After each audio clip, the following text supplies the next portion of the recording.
Bueno, pues muchas gracias, buenos días a todos y a todas. La verdad es que me hace mucha ilusión estar aquí hoy con vosotros dando esta charla y reflexionando un poco sobre cómo la sostenibilidad se ha convertido en una oportunidad estratégica para las compañías. Y es que vivimos una nueva normalidad. Si analizamos las conclusiones del Foro de Davos, sabéis que el Foro de Davos es un foro en el cual se reúnen los líderes políticos y los líderes empresariales una vez al año para identificar cuáles son los riesgos globales que pueden afectar a la economía. Y hacen generalmente un top 10 de riesgos. Pues en el top 10 de riesgos globales por severidad, si os dais cuenta, los 8 primeros, que están en verde y en rojo, tienen que ver con el medio ambiente y tienen que ver con lo social. En primer lugar, tenemos el fallo en la acción climática. En segundo lugar, los eventos meteorológicos extremos que ya está produciendo el cambio climático, la pérdida de biodiversidad, la crisis de cohesión social, la crisis también de subsistencia, la pobreza que acecha a grandes partes del planeta. Por tanto, estamos en un momento en el cual tenemos muchos riesgos a nivel planetario, riesgos que también están afectando a la economía, y esto lo están diciendo los líderes empresariales, los líderes económicos de las mayores economías del mundo. Pero es que además el nivel de complejidad es muy elevado porque todos estos riesgos están absolutamente interconectados. Estamos viendo que el cambio climático está produciendo ya sequías, está generando inundaciones, incendios, que hace que las cosechas se pierdan. Esto genera crisis de alimentación, genera crisis de hambruna, genera migraciones.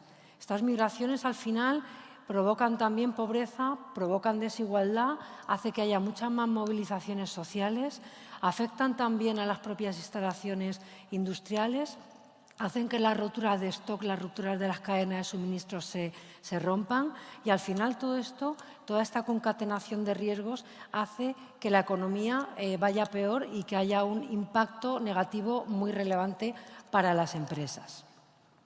Desde el COVID también hemos visto cómo las expectativas sociales han cambiado muchísimo. Aquí podéis ver los resultados de un estudio hecho en el año 2022 sobre cómo los clientes, cómo la ciudadanía percibe la sostenibilidad, ¿no? Y percibe las empresas en relación a la sostenibilidad. El 65% de los millennials boicotearían una marca que no comparten su posición ante un problema social. El 83% piden a las empresas y piden a las marcas que se alineen con sus valores. El 60% de los empleados aprueba que sus líderes se posicionen ante problemas sociales. El 73% de los millennials esperan además que sus empresas, que sus compañías se posicionen en temas que sean importantes para el país. El 68% dejarían su trabajo por desacuerdos en temas sociales, en temas de posicionamiento, en temas culturales de su compañía. Y el 66% de los consumidores dicen que quieren que sus marcas se posicionen en temas sociales. Por tanto, lo que nos están pidiendo nuestros clientes, lo que nos están pidiendo los ciudadanos es que las empresas tengamos un rol mucho más activo en la sostenibilidad, que empecemos a ser parte de la solución, no solamente parte del problema. Si hablamos de crisis, veíamos que el primer riesgo que identificaba el Foro de Davos era la inacción climática. La crisis climática ya está aquí. Creo que todos somos muy conscientes de sus efectos. Lo hemos visto este verano, lo habéis sufrido aquí en Aragón con incendios de una magnitud nunca vista. Nos lo están diciendo los científicos. La temperatura del planeta está ya 1,1 grados por encima de la temperatura que había en la situación previa a la revolución industrial, en el año 1900, que es el año que se suele tomar como año base. Podéis ver que España no es ajena a esta situación y, de hecho, es uno de los países que se va a ver más afectado por estos efectos del cambio climático. En esta gráfica podéis ver cómo desde el año 1900 ha ido variando la temperatura y lo que vemos es la variación de temperatura con respecto al valor medio. Vemos que no solamente estamos sufriendo un calentamiento, sino que además la tendencia es una tendencia creciente y preocupante. Afortunadamente, el cambio climático, que se empezó a detectar en la década de los 60, con el tiempo ha llegado a que se haya generado un gran acuerdo a nivel internacional. Tenemos el Acuerdo de París, que a nivel de Naciones Unidas es el acuerdo que más unanimidad ha despertado. Sabéis que también tenemos cumbres de cambio climático. Acabamos de tener la última cumbre de cambio climático, la COP27 en Egipto, donde tuve la suerte de estar. Y en cada cumbre se van produciendo avances.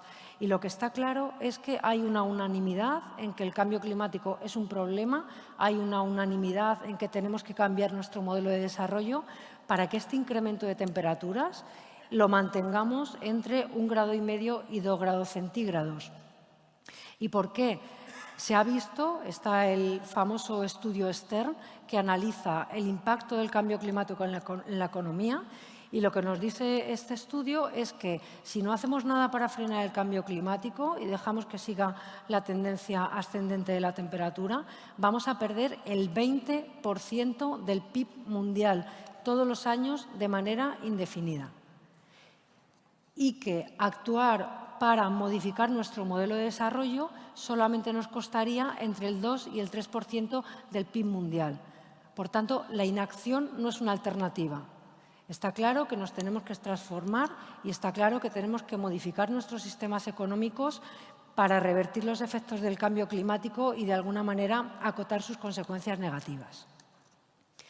Pero también tenemos una crisis de biodiversidad, ¿no? La crisis climática y la crisis de biodiversidad son dos caras de una misma moneda. Al igual que hay cumbres de cambio climático, también hay cumbres de biodiversidad donde los diferentes gobiernos del mundo se reúnen para tomar decisiones. La semana que viene empezará la COP15 de biodiversidad, que además va a ser una COP muy importante porque se va a firmar un acuerdo que va a ser similar al Acuerdo de París, pero en términos de biodiversidad, para ver cuál va a ser el marco, cuáles van a ser los objetivos para 2030 para revertir la pérdida de biodiversidad. Los científicos nos dicen que estamos ante la 6ª extinción masiva de especies.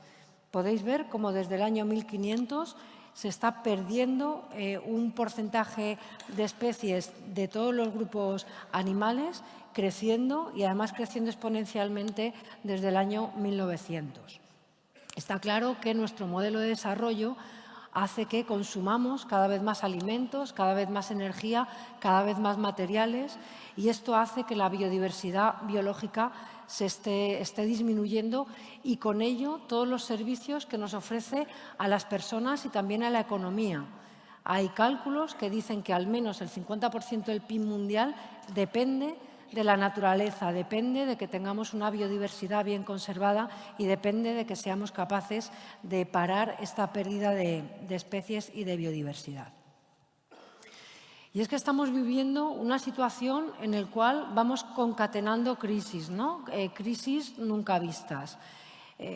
Empezamos en el 19, tuvimos la crisis del COVID, una crisis también muy relacionada con esta pérdida de biodiversidad, muy relacionada con la zoonosis, con el paso de enfermedades de los animales a las personas.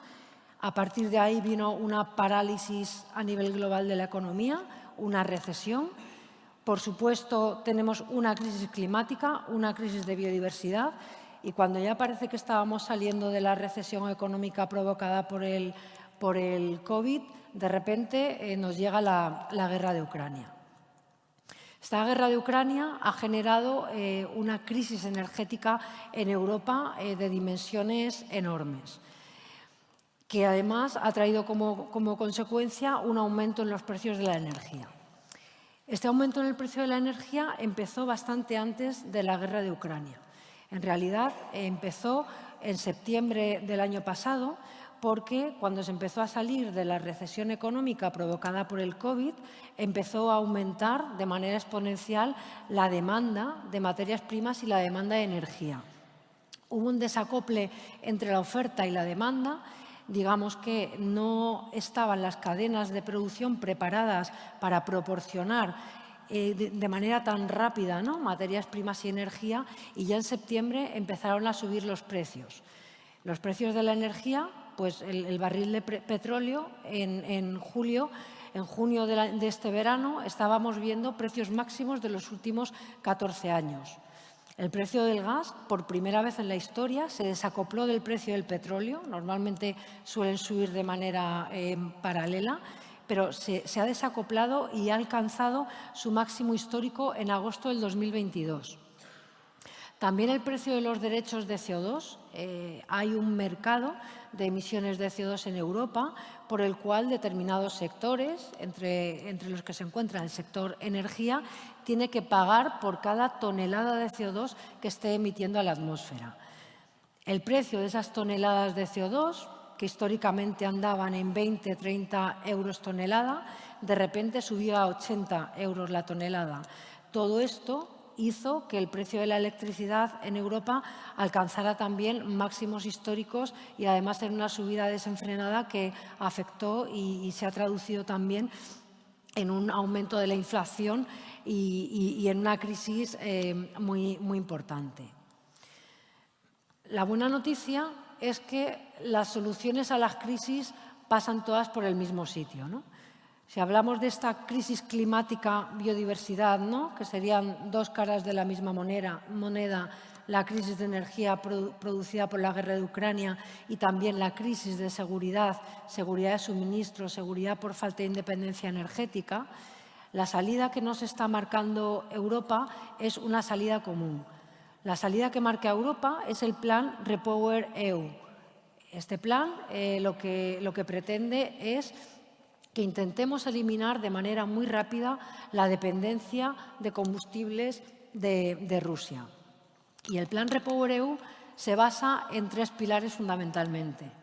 En primer lugar, que seamos capaces de ahorrar energía, eficiencia energética. Evidentemente, a los precios que está en la energía, sale desde luego la viabilidad económica de muchas medidas de ahorro, ¿no? Y además van a haber medidas para fomentarlo. En segundo lugar, pisar el acelerador de la transición energética, es decir, aumentar las inversiones en renovable, aumentar la ambición, ir transformando nuestros modelos energéticos en modelos mucho más renovables, en los cuales podamos ser autosuficientes para dejar de depender de todos estos combustibles externos. Y además esto también, por supuesto, tiene unos impactos ambientales muy positivos, tanto en el clima como en la biodiversidad.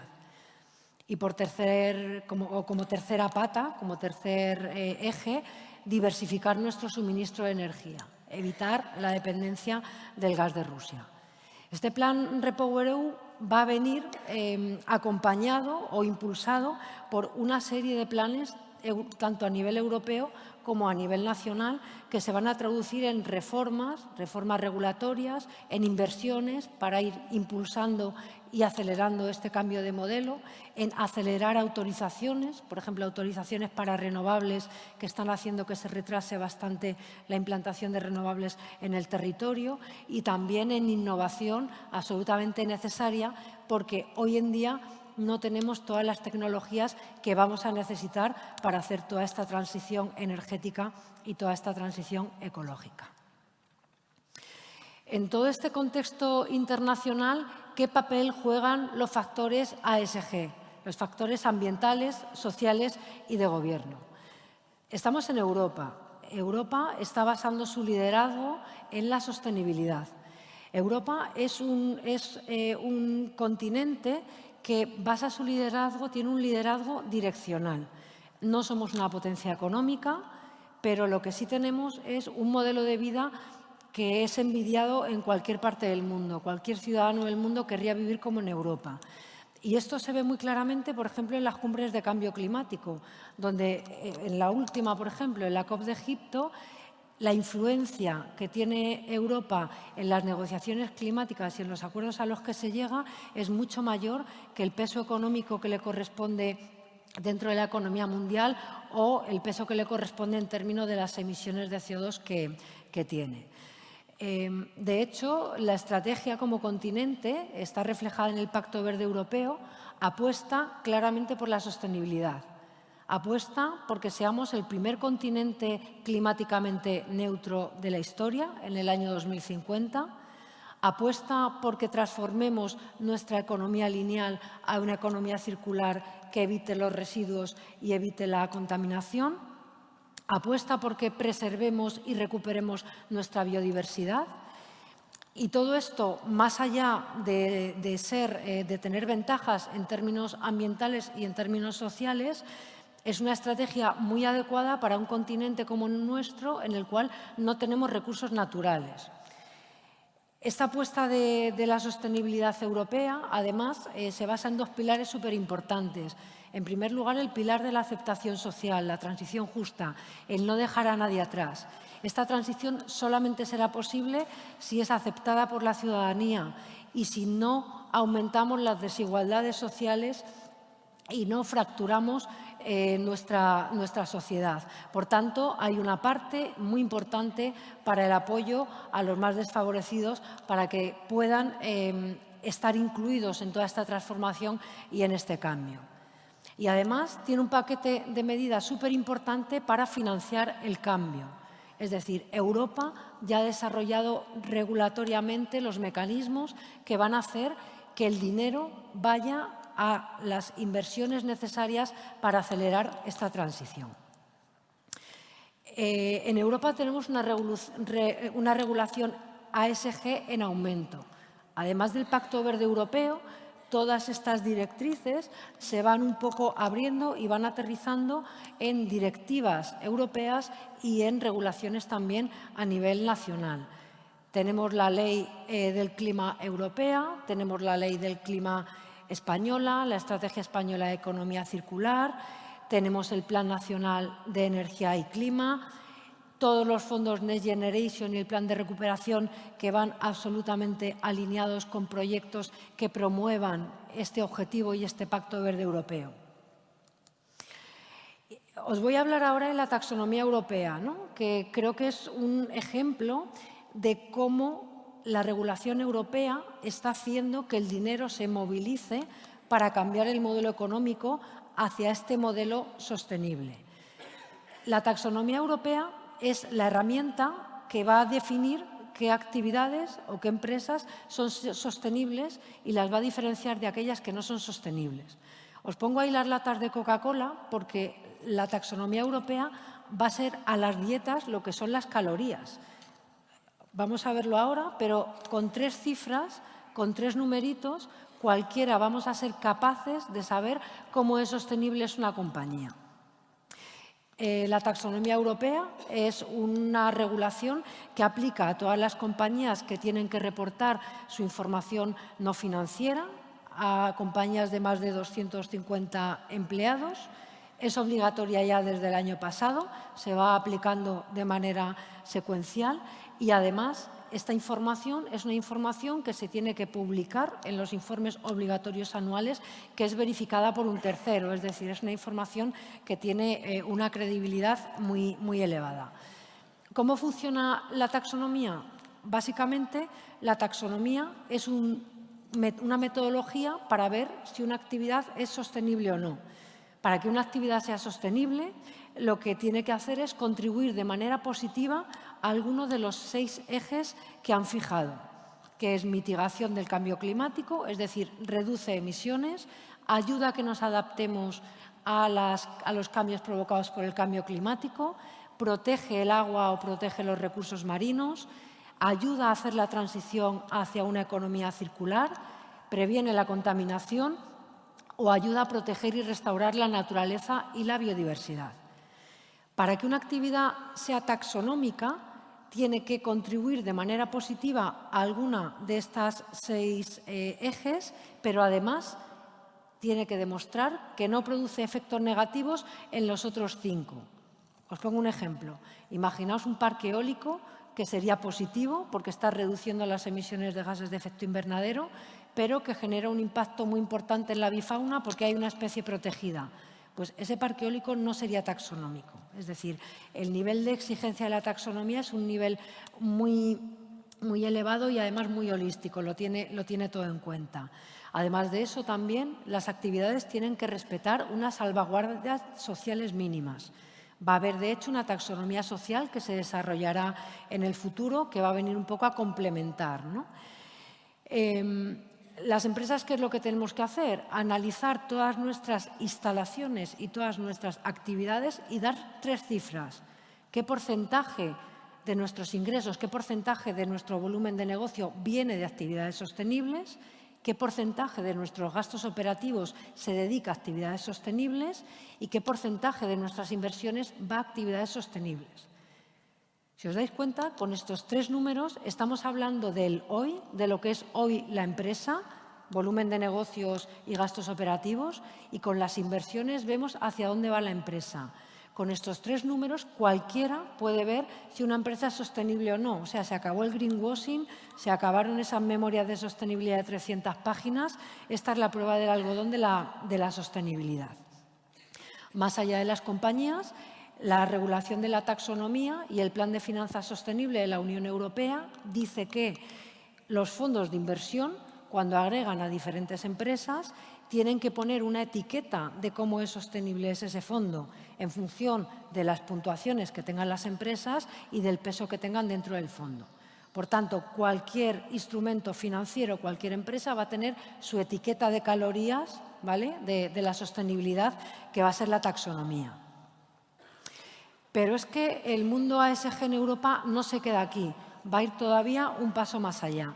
Hay una futura directiva, se acaba de publicar, se ha publicado hace unos meses el borrador, que es de debida diligencia y que cambia absolutamente las normas del juego en materias ambientales y sociales, porque eleva la custodia de los asuntos ambientales y sociales a toda la cadena de suministro.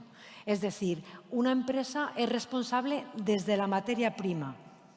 Es responsable de identificar y prevenir cualquier impacto ambiental y social que se produzca desde que se extrae la materia prima y en todos los proveedores intermedios hasta su propia actividad, y es además responsable de reparar los posibles efectos negativos que se estén produciendo. Esto va a afectar a compañías de más de 500 empleados y en los sectores de más impacto a compañías de más de 250. Pero va a acabar afectando a toda la cadena de valor porque incluso pymes, autónomos, por más pequeña que sea la compañía, en el momento que tengáis relaciones comerciales con una compañía más grande a la que le afecte la regulación, vais a tener de alguna manera que demostrar vuestro comportamiento en términos ambientales y sociales. Se va a cumplir porque además esta propuesta directiva habla de que tiene que haber un procedimiento para poder reclamar todos estos impactos negativos ambientales y sociales. Habrá que reportarlo previamente, previa verificación independiente. Y abre la puerta a litigaciones por negligencia o complicidad de las empresas que producen impactos ambientales, incluso en otros países donde se está extrayendo la materia prima que utilizamos en nuestros procesos. Por tanto, al abrir la puerta a la litigación, aquí va a haber ya responsabilidades civiles y penales para los administradores de las empresas, que va a hacer que, desde luego, en cuanto se apruebe esta directiva, no va a ser inmediatamente, probablemente sea en 3 años o así, pero cambie de manera radical las reglas del juego de lo ambiental y de lo social. Y todo esto tiene sentido porque nuestro modelo económico es un modelo que hace que en los últimos 100 años hayamos multiplicado la población humana por 4, ¿no? Estamos ya en los 8.000 millones desde hace unas semanas. El consumo energético se ha multiplicado por 10 y la extracción de materias primas se ha multiplicado por 8. O sea, hoy en día, cada día se venden 9.000 coches o 50.000 móviles. Esto hace que hayamos producido una crisis climática, una crisis de biodiversidad y que el 60% de los ecosistemas de los que nos nutrimos estén ahora mismo degradados. Si hacemos una contabilidad y vemos cuántos planetas necesitamos para soportar nuestra economía, vemos que el modelo actual es insostenible. Estamos consumiendo 2 planetas para poder mantenernos. Hay un concepto que es el día en el que se acaban los recursos de la tierra. Es decir, si tuviéramos todos los recursos y empezamos a consumirlos, pues ese día, cada día se va adelantando. Aquí a la derecha no se ve muy bien, pero podéis ver cómo todos los países van agotando sus recursos en una fecha determinada. Gana Qatar, que el 10 de febrero ha agotado ya todos sus recursos, y la media mundial estaría en el 28 de julio. O sea, a partir del 28 de julio estamos ya consumiendo recursos de generaciones futuras. Estamos sobreexplotando el planeta. ¿Y por qué pasa esto? Pues porque la economía clásica no ve a la naturaleza. Si le preguntamos a la economía clásica qué valor tiene este árbol, seguramente la economía clásica nos lo ponga en términos de madera cortada. Pero sabemos que un árbol, sabemos que un bosque tiene mucho más valor que el valor que está viendo la economía clásica. Todos estos enfoques están ahora empezando a trabajarse mucho. Se habla de capital natural y social y se habla precisamente de integrar la sostenibilidad dentro del mundo de la empresa. Trabajar con los recursos que tenemos sin poner en riesgo las generaciones futuras. Se habla de la triple cuenta de resultados, es decir, más allá de la economía clásica, tenemos que tener también en cuenta a la hora de tomar decisiones empresariales la cuenta ambiental y la cuenta social, esa triple cuenta de resultados. Y ahí es donde la sostenibilidad en el mundo de la empresa puede ser una oportunidad o puede ser un riesgo brutal para las compañías. Creo que aquí estáis un montón de empresas que lo habéis visto claro y que estáis trabajando la sostenibilidad desde el punto de vista de la oportunidad, por lo tanto os felicito, ¿no? Porque podemos elegir ser parte del problema o podemos elegir ser parte de la solución. Y ahí veremos si estamos dentro de esas empresas que van a acceder a las inversiones que van a cambiar el mundo y van a cambiar la economía. Solamente en Europa estamos hablando que de aquí a 2030 van a necesitarse 1 trillón de euros para conseguir los objetivos de este Pacto Verde Europeo. Fondos que van a ser en parte privados, pero también van a haber fondos públicos. Digamos que más o menos el 50-60% serán fondos públicos. Si queremos acceder a estas inversiones, tenemos que estar ahí, tenemos que ser sostenibles. Además, este Pacto Verde, esta transición que desde luego ya está clara para todos los poderes económicos, el mundo financiero, todo el mundo tiene claro que el futuro va a ser un futuro sostenible, va a ser un futuro descarbonizado y va a cambiar radicalmente todos los sectores. Sector de la energía, nos estamos transformando radicalmente desde hace ya años, somos yo creo que los primeros, ¿no?, que estamos haciendo esta transición energética, esta transición ecológica. Hemos reducido desde el año 2005 a fecha del 19 a la mitad ya nuestras emisiones de CO2. El dato del 20 es como el 70%, pero bueno, está el COVID, no lo doy porque no sería muy representativo por el frenazo de la actividad económica. El transporte y la movilidad va a cambiar radicalmente, los espacios para vivir, las ciudades se van a llenar de naturaleza, todo lo que tiene que ver con productos y materiales van a empezar a circularizar sus procesos, los productos y servicios financieros van a reorientarse a mitigar todos estos riesgos del clima y estos riesgos de la biodiversidad para que el dinero vaya allá donde es necesario para hacer esta transición. La conectividad, la alimentación, agua y saneamiento, salud y bienestar. Es decir, ningún sector va a ser ajeno a esta transición y a este cambio que tenemos que hacer entre todos. Los inversores, el mundo financiero lo tiene clarísimo. Todos los años el CEO de BlackRock, que es Larry Fink, que no es un ecologista, este es el CEO del fondo de inversión, de la gestora de inversión que tiene la mitad del mundo, básicamente, la mayor gestora de inversión, estamos hablando de más de 5 billones de dólares, escribe una carta. La carta de este hombre es como la carta de los Reyes Magos, ¿no? Además suele salir a principios de enero y todo el mundo la espera para ver qué dice el oráculo, ¿no? Y el oráculo lleva ya muchos años hablando de cambio climático. Y en la carta del año pasado lo que dijo es que las empresas, las compañías, tenían que tener un papel en la transición energética, tenían que tener un papel en la descarbonización de la economía. nada va a influir más en el valor de una empresa a largo plazo que cómo se posicionen en esta transición energética. El mundo va a ir a ser cero neto en el año 2050. Tenemos que reducir las emisiones y la pregunta o lo que le dice la carta Larry Fink a todas las empresas en las que está invertido o que las tiene dentro de sus carteras de inversión es: ¿usted va a liderar o va a ser liderado? La descarbonización es una oportunidad enorme de inversión, pero también es un riesgo. Va a dejar perdedores por el camino. Aquellas empresas que no sean capaces de adaptarse van a morir porque no van a estar en este futuro descarbonizado.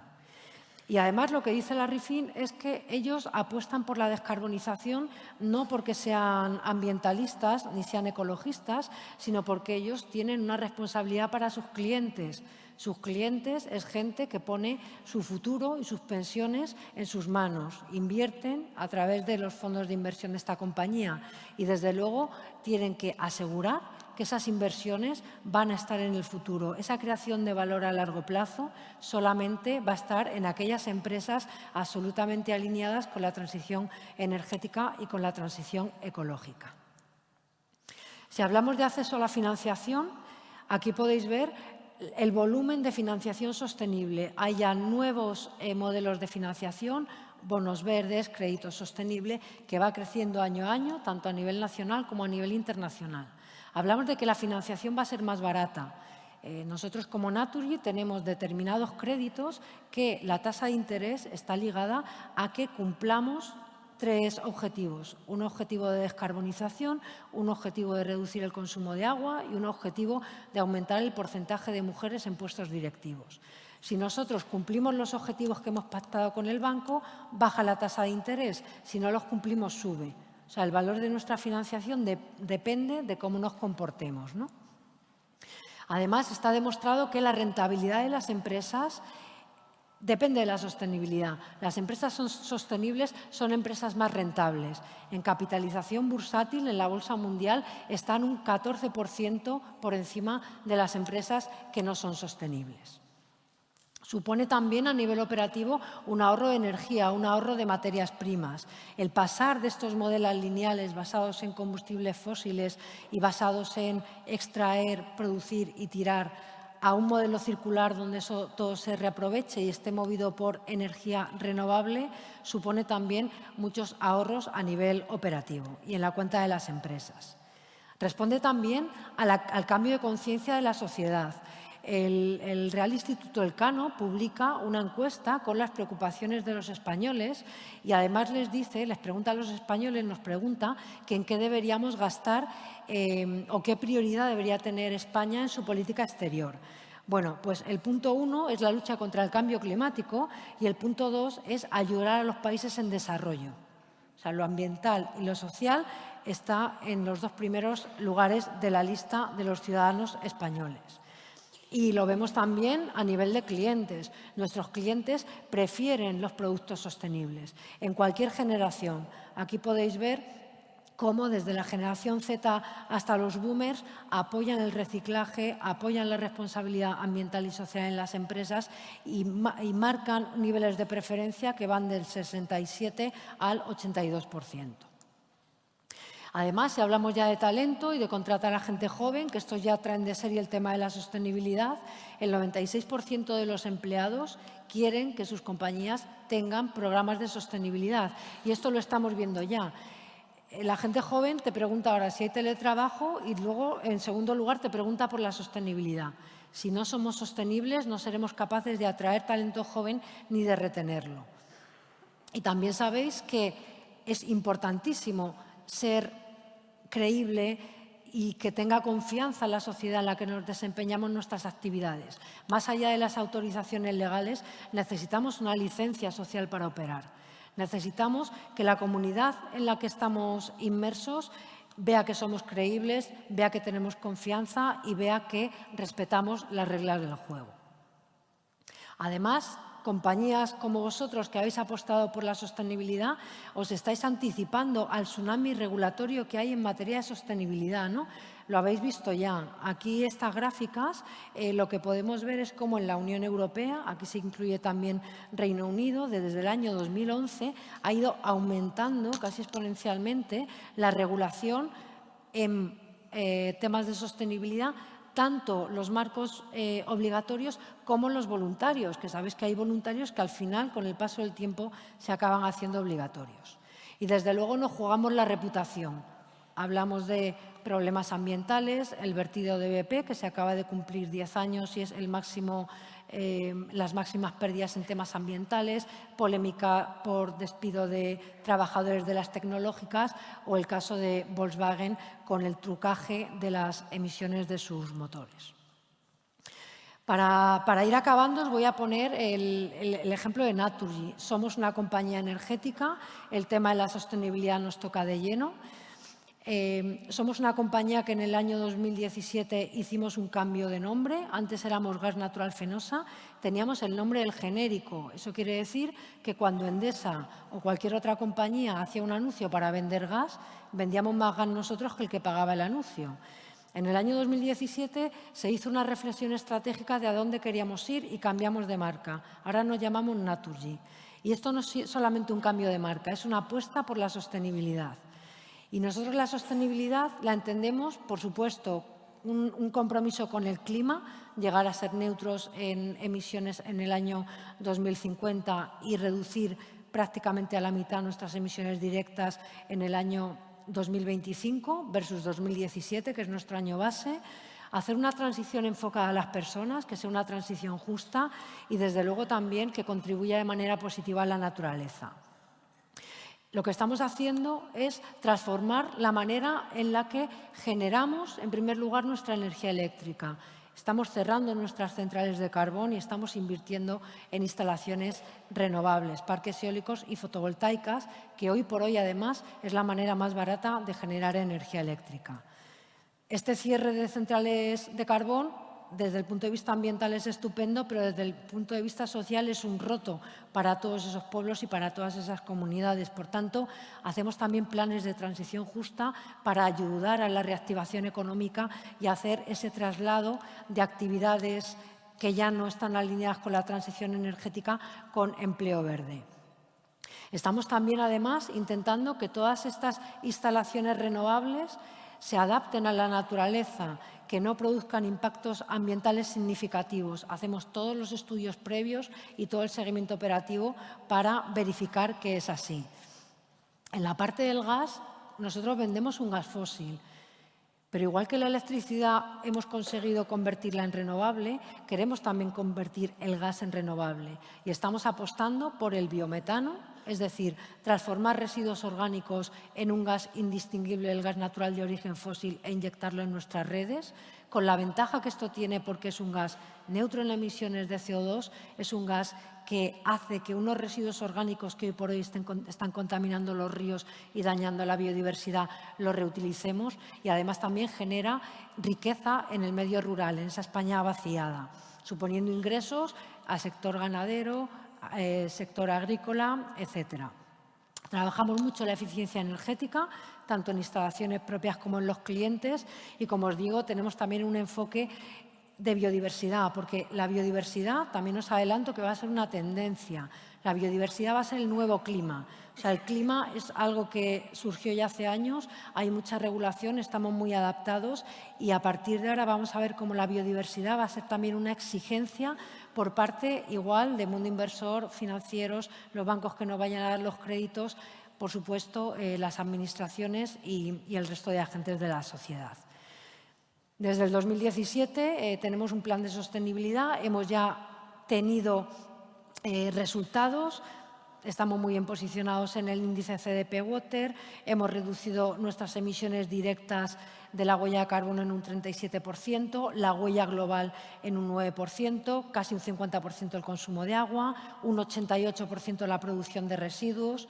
y además obtuvimos un premio europeo en el 21 como mejor empresa, los Oscars del medio ambiente, de la gestión ambiental, por nuestra gestión del medio ambiente y por nuestro plan estratégico. El modelo lo basamos en gobernanza. En el Consejo de Administración tenemos una comisión de sostenibilidad, es el máximo órgano de dirección de la empresa. Tenemos una serie de políticas y luego tenemos un plan de sostenibilidad con 6 drivers, 21 líneas de acción y 74 objetivos cuantitativos y acotados en el tiempo que vamos siguiendo trimestralmente en el Consejo de Administración. Básicamente, trabajamos en 6 ejes: integridad y confianza, medio ambiente, cliente, compromiso y talento, innovación y responsabilidad social. Para terminar, creo que hay muchas excusas para no apostar por la sostenibilidad. No me lo puedo permitir, es caro, no hay recursos, no es estratégico, no es rentable. La realidad es que ha habido un cambio de paradigma, el contexto ha cambiado totalmente y la sostenibilidad ya no es una moda, ya no es una cuestión de comunicación, va a marcar la supervivencia empresarial. Y además tiene que estar en el ADN, no vale solamente con que lo contemos muy bien en nuestros informes de sostenibilidad ni en nuestras páginas web. La empresa, en el fondo, en el centro de su estrategia, tiene que haber integrado la sostenibilidad y los riesgos y las oportunidades ambientales que ello conlleva. Y por eso el título de mi presentación era la sostenibilidad estratégica. Esta es la sostenibilidad estratégica, la que está en el medio. Y termino con una frase de Víctor Hugo que me gusta mucho y que creo que habla de sostenibilidad hoy en día, ¿no? Y es que no hay nada más poderoso que una idea a la que le ha llegado su tiempo. Creo que a la sostenibilidad le ha llegado su tiempo y también enhorabuena porque creo que vosotros sois un ejemplo claro de que esto es así. Muchas gracias.